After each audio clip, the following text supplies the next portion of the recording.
What's up guys, Saf here on SuperSaf TV, and we've got a very special package here today. This time it's from Xiaomi, and inside here we've got a device that's very competitive, and it's a device that I've not really seen covered much on YouTube before. Let's go ahead and check it out.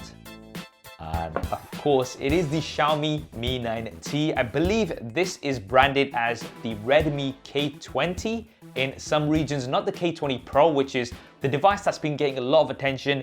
This, however, comes in cheaper compared to the K20 Pro, and it's also available in the European market. The K20 Pro is not. You'd have to get that shipped in, and then with the shipping charges and the customs and everything, that is going to put the price up. The Mi 9T is actually going to be retailing for around 329 euros, which is less than 300 pounds. And what you're getting for that package is very impressive. Let's check it out. Now the box is very clean. We've just got a picture of the Mi 9T here at the front, and everything is just black, and this is just all sealed. So let's get rid of the plastic. It's a very tight box.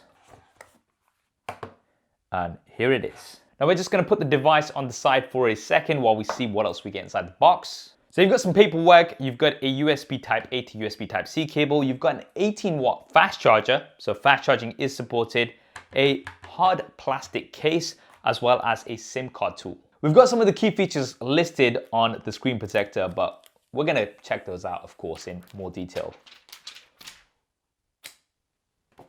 It's landed on the table. What a fail. That's very cool indeed. Now, if you've already seen the K20 and the K20 Pro, then I believe this is a very similar 3D glass design. Looks super cool. Right now, let's take a look around the Mi 9T, and the first thing you'll notice is this display. This is a 6.39-inch AMOLED display. Let me repeat that, AMOLED, not LCD. Usually at this price point, manufacturers do opt for LCD because it's cheaper, but we've got a Full HD Plus AMOLED display here. And I gotta say, it does look really good. We've also got minimal bezels with no notch, no cutouts, and that is because we've got a pop-up camera. So if I go into the camera right now, there you go. It's just popped up. And it also lights up. Does it light up? Yeah, it also lights up too. That's pretty cool. The front-facing camera is 20 megapixels with an f2.2 aperture. And if we go around to the back, you'll see a triple rear-facing camera setup. So we've got a primary 48 megapixel camera with an f1.75 aperture. Now this has a Sony IMX582 sensor, not the 586, which we see on a lot of flagship devices. And then we've got a 13 megapixel ultra-wide camera with an f2.4 aperture. This has around a 125-degree angle of view. And finally, we have an 8 megapixel telephoto camera with an f2.4 aperture.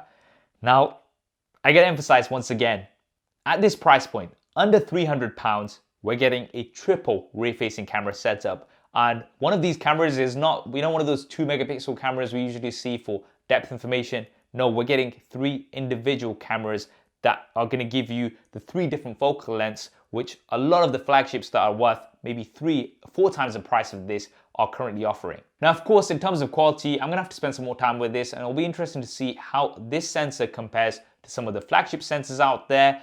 But nevertheless, at this price point, having that triple camera setup is definitely quite impressive. Now let's talk about the internals. This is powered by the Qualcomm Snapdragon 730 chipset, not the 855 like the Redmi K20 Pro is. So that is one area that you're not going to be getting that maximum performance.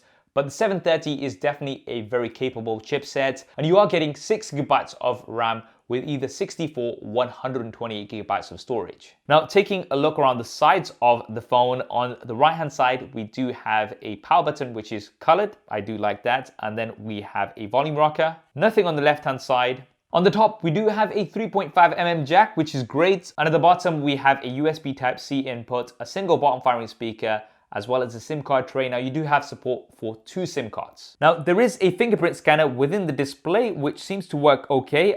It's not as fast as some of the other ones I've tried in my brief testing here. So you do have to kind of leave your thumb on for a little bit longer, but I just have to keep coming back at that price. It's crazy what you're getting at this price point. For the battery, you do have a 4000 mAh battery, so that's pretty large and should get you through the day with no issues. and then you do get that 18-watt fast charger out of the box too. For software, you do have Android Pie with the MIUI skin. So that is the Xiaomi Mi 9T or the Redmi K20, depending on your region. And this is now going to be available in Europe for this very competitive price point. And I gotta say, in terms of my first impressions, for what you're getting at this price, it's definitely quite impressive. This video is not sponsored by Xiaomi in any way. I'm just checking this out. And I gotta say, Xiaomi are really trying to shake things up in the market. And I think they're doing really well with this. I wonder if they're gonna have the Mi 9T Pro, which would be the Redmi K20 Pro equivalent here in the European market. I'm not sure, but whenever that does come, I'll be sure to check it out. If there's anything else that you'd like me to cover with the Xiaomi Mi 9T, then definitely drop that in the comments below. And if you want to see further coverage of this and many of the devices, then be sure to subscribe and hit that bell icon so you don't miss any further coverage. I'm already doing the thumbs up, because if you did enjoy this video and found it useful, then do hit that thumbs up button for me. This is Saf on SuperSaf TV, and I'll see you next time.